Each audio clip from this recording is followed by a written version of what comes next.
এই সন্তান কোদালটা এমনি করে উপর করেছে, মার কাল্লার ভিতরে গলার ভিতরে মারবে। জ্যোৎস্নার রাত, কোদাল উপর করেছে, কিন্তু ছায়াটা মার চোখে পড়েছে। মা বুক ফাটে একটা চিৎকার দিয়েছে, বাঁচাও আল্লাহ বাঁচাও। যেখানে কেউ সাহায্যের হাত বাড়ায় না, সেখানে সাহায্য করে কে? মা তখন ডাক দিয়েছে, বাঁচাও আল্লাহ বাঁচাও। এই বলে ডাক দিতেছে আর হামাগুড়ি দিয়ে সামনের দিকে যায়। কিছু দূর যাওয়ার পরে মা চিন্তা করতেছে, দেখি ছেলে আমার পিছু পিছু ধাওয়া করে নাকি। পিছনে তাকায় দেখে ছেলে কেমনে ধাওয়া করবে। মা যখন বলেছে বাঁচাও আল্লাহ বাঁচাও, সঙ্গে সঙ্গে ছেলের পুরা বডিটা আল্লাহ পাথর করে দিয়েছে।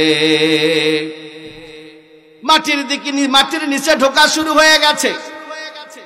পুরা বডিটা পাথরের মতো শক্ত হয়ে গেছে। চোখে দেখা কবরের আযাব বইটা কালকা কিনো আপনি পড়তে পারেন। মাটি সন্তানকে গ্রাস করা শুরু করেছে, খাওয়া শুরু করেছে।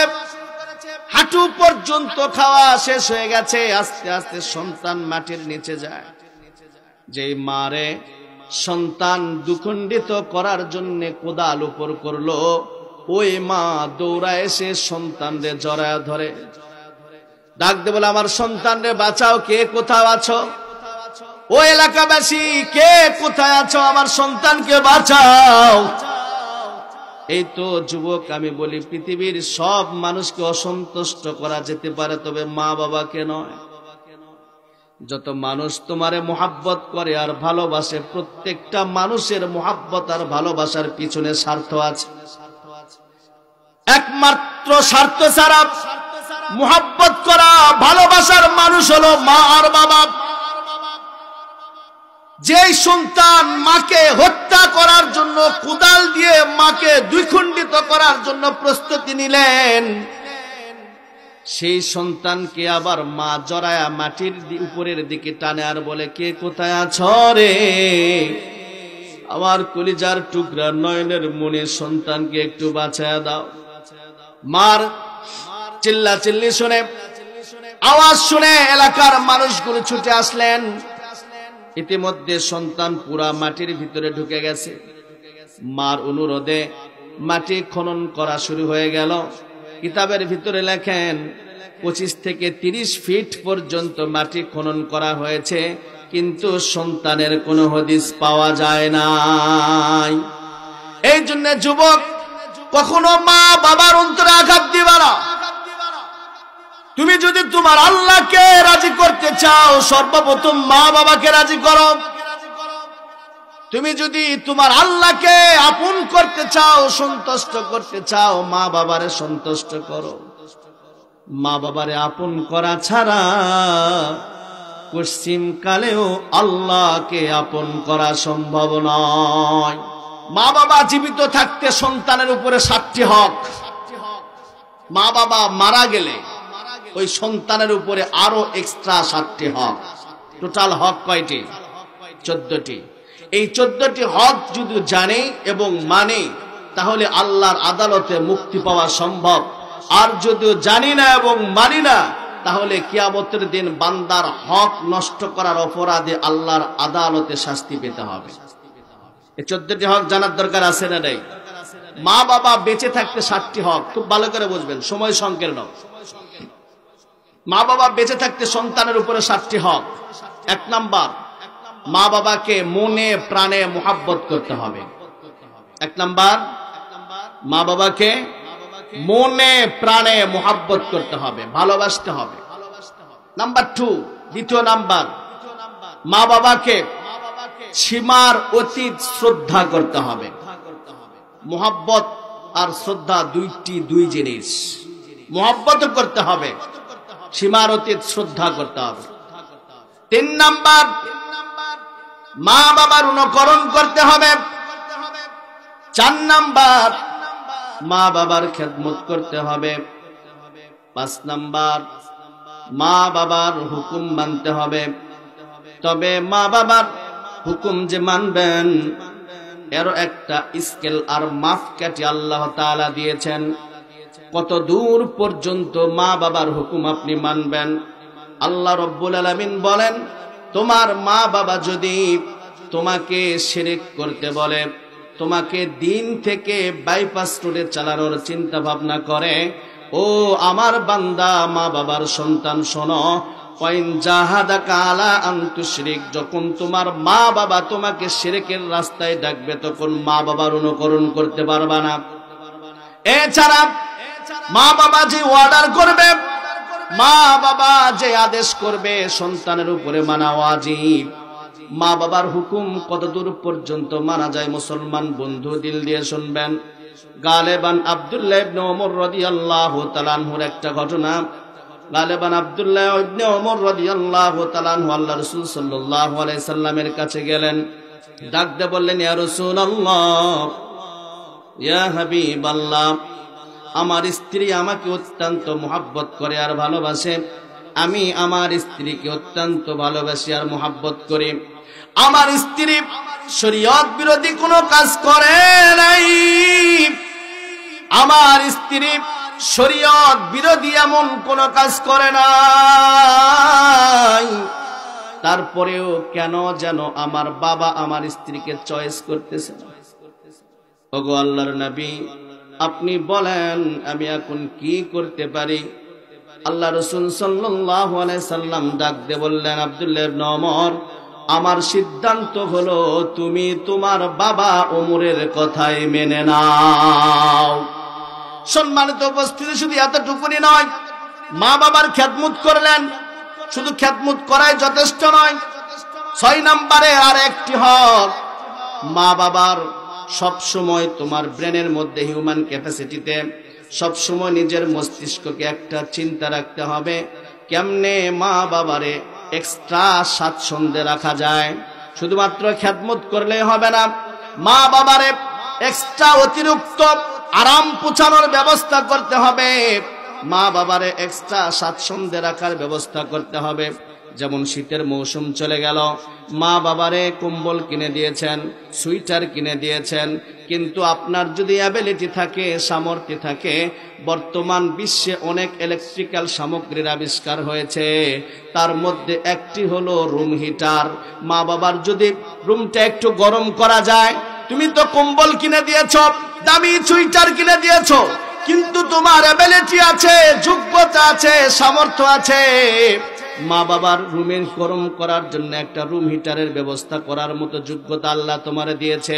আল্লাহ রাসূল সাল্লাল্লাহু আলাইহি সাল্লাম বলেন, 7 নাম্বার হক অনুযায়ী শুধু কম্বল আর সুইটারে হবে না, ওই মা বাবার জন্য এক্সট্রা স্বাচ্ছন্দ্যের জন্য তার ঘরে রুম হিটারের ব্যবস্থা করতে হবে। মা বাবার হক কোথায় আর আমরা আছি কোথায়? আজকে শুধু আমাদের দেশে নয়, সারা বিশ্বে মা বাবারা সবচাইতে বাসার একটা নিম্ন পজিশনের ফার্নিচার হয়ে গেছে। যখন মা বাবা বৃদ্ধ হয়ে যায়, ফার্নিচারের যে মূল্য থাকে মা বাবার সেই মূল্য থাকে না। ছেলে আমার মস্ত মানুষ, মস্ত অফিসার, মস্ত ফ্ল্যাটে যাই না দেখা এ পারে ও পার। ছেলে আমার মস্ত মানুষ, মস্ত অফিসার, মস্ত ফ্ল্যাটে যাই না দেখা এ পারে ও পার। হরেক রকম জিনিস আর আসবাব দামি দামি, সবচেয়ে কম দামি ছিলাম একমাত্র আমি, সবচেয়ে কম দামি ছিলাম একমাত্র আমি। আবার আমার প্রতি আমার ছেলের অগাধ সম্ভ্রম, তাই তো ঠিকানা মায়ের বৃদ্ধাশ্রম, তাই তো ঠিকানা মায়ের বৃদ্ধাশ্রম। ঠিক কিনা? ছেলে আমার মস্ত মানুষ, মস্ত অফিসার, মস্ত ফ্ল্যাটে যাই না দেখা এ পারে ও পার। সম্মানিত উপস্থিতি, এই জন্য সব সময় যতদূর সম্ভব মা বাবাকে এক্সট্রা আরাম পৌঁছানোর ব্যবস্থা করতে হবে। স্বাচ্ছন্দ্যে রাখার চেষ্টা সদা সর্বদা করতে হবে। আল্লাহ রাসূল সাল্লাল্লাহু আলাইহি সাল্লাম কিয়ামতের আলামতের বড় একটা হাদিস 10-15টা আলামত বর্ণনা করেছেন। তার মধ্য থেকে একটা আলামত আল্লাহ রাসূল বলেন, মনে করবা ওই সময় কিয়ামত চলে আসছে, যেই সময় সন্তান তার বন্ধুকে আপন করবে, বাপকে পর করবে। মনে করবা কিয়ামত সন্নিকটে, যেই সময় সন্তান বউয়ের কথা অনুযায়ী মা বাবার গায়ে আঘাত করবে, টর্চার করবে। মনে করতে হবে কিয়ামত কাছে এসেছে। এই বিষয়টা আপনাদের সামনে ওপেন করার জন্য doctor Tarek Mahmud first class first MBBS, doctor Noor Mohammad Noor Pakistan, ওনারা দুইজন মিলে একটা গ্রন্থ লিখছে, সুন্নত বনাম আধুনিক বিজ্ঞান, অথবা তারেক জামিল সাহেবের হাতের লেখা চোখে দেখা কবরের আযাব। এই কিতাবের মধ্যে ঘটনাটা উল্লেখ করেছেন। ওনারা বলেন গালেবান সম্ভবত পাকিস্তানের একটা ঘটনা। দাওয়াতে তাবলীগের কাজ নিয়ে যখন তারেক জামিল সাহেব যখন পাকিস্তানে চলে গেলেন, পাকিস্তানে যাওয়ার পরে ওই এলাকার মুরব্বী ওনাকে একটা কারগুজারি শোনালেন। মুরব্বী বললেন, তারেক জামিল সাহেব, এই এলাকাতে একজন মেয়ে ছিল, শুধুমাত্র সবেমাত্র একটা মাত্র ছেলে সন্তান হয়েছে। ছেলের বয়স যখন 2 বছর তখন স্বামীটা মারা যায়। মেয়েটা টাটকা যুবতী, কেবল মাত্র একটা সন্তান হয়েছে। মেয়েটার অ্যাবিলিটি ভালো ছিল না, বাপের বাড়ির অবস্থাও ভালো ছিল না, স্বামী যেটা মারা গেল স্বামীর বাড়ির অবস্থাও ভালো না। এই মেয়েটা রাতের বেলায় সন্তানের মুখের দিকে তাকায় আর চিন্তা করে, আমি যদি আরেকটা স্বামী গ্রহণ করি, নিঃসন্দেহে আমি আমার জীবনের কিছু যৌবনের স্বাদ আস্বাদন করতে পারবো, কিন্তু আমার সন্তানের ভবিষ্যৎ হয়ে যাবে অনিশ্চিত অন্ধকার।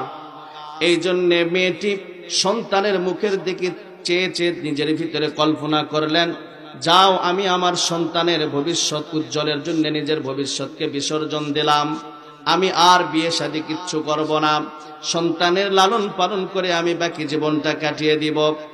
মেয়ে স্বামীর বাড়িতে কোনো অর্থ ছিল না, মানুষের বাড়িতে ঝিয়ের কাজ করত, ওখান থেকে খাবার নিয়ে নিয়ে সন্তানকে খাওয়ায় খাওয়ায় আস্তে আস্তে করে সন্তান অনেক বড় করলো। সন্তান যখন বালেগ হয়ে গেল, বিবাহের যখন লায়ক হয়ে গেল, মা চিন্তা করতেছে আমার সন্তানকে তো আর একা একা রাখা যায় না। এইবার সন্তানকে সুন্দর একটা মেয়ে দেখে বিবাহ করাইয়া দিল। মা বোঝে নাই সন্তানের সুখের জন্য যখন মা সন্তানরে বিবাহ বন্ধনে আবদ্ধ করে দিল, মাত্র 2 সপ্তাহ 1 মাস পরে মায়ের কপালে খুলল একটা দুঃখের অধ্যায়। যখনই সন্তান বাড়িতে ফিরে আসে তখনই দেখে বউ শাশুড়ির যুদ্ধ লেগে আছে। সন্তান মানুষের আখের জমিগুলি বর্গানিত নেওয়ার পরে আখগুলো কাটত, পিস পিস করে বাজারে বিক্রি করত, যাটুকু টাকা পেত ওই টাকা নিয়ে বউ মা আর নিজের ছোট্ট একটা সংসার কলকালে চলতো। এইভাবেই চলতেছিল তাদের সংসার। হঠাৎ একদিন সন্তান রাতের বেলায় বাসায় চলে আসলেন। বাসায় আসার পরে দেখলেন তার বউ বাসায় নেই। মারে জিজ্ঞেস করলেন, মা তোমার পুত্র বধূ কোথায়? মা ডাকতে বললেন, বাবা মাথা ঠান্ডা কর, প্রতিবেশী মেয়েদের কাছ থেকে খবর নে, আমি তোর স্ত্রীরে কিচ্ছু বলি নাই, উল্টা সে আমারে বকাঝকা করে নিজের বাপের বাড়ি চলে গেছে। এই সন্তান মার কোনো কথা না শুনে শ্বশুরালয়ে চলে গেল। শ্বশুরালয়ে যাওয়ার পরে রাতের বেলায় বউকে কাছে নিয়ে বুঝাইলো, চলো সংসার সবে মাত্র শুরু করেছি, এই সংসারটা আমি নষ্ট করতে চাই না, চলো 2 জন মিলে সুন্দর করে সংসারটা উন্নতি করার চিন্তা ভাবনা করি। বউ ডাকতে বলতেছে, আমি তোমার বাড়িতে যাব না। বলে কেন? কারণ শুধুমাত্র মৌখিক ভাবে তুমি তোমার মাকে বকা দিলে হবে না, বরঞ্চ শরীরের ভিতরে আঘাত করতে হবে, স্কিনের উপরে আঘাত করতে হবে। সন্তান বললে, এটা তুমি কি বলো? আমি ছেলে হয়ে মাকে কেমনে মারবো, মার শরীরে কেমনে আঘাত করব। স্ত্রী বলতেছে তাহলে তুমি ফিরে চলে যাও, আমি তোমার বাসায় যাব না। লাস্ট সন্তান নিজের স্ত্রীর এই কঠোর সিদ্ধান্তে রাজি হয়ে গেলেন। তারপরে বউরে নিয়ে বাসায় ফিরে আসলেন, মাকে ঘুম থেকে উঠাইলেন, কোনো কথাবার্তা বলা নাই, মার শরীরে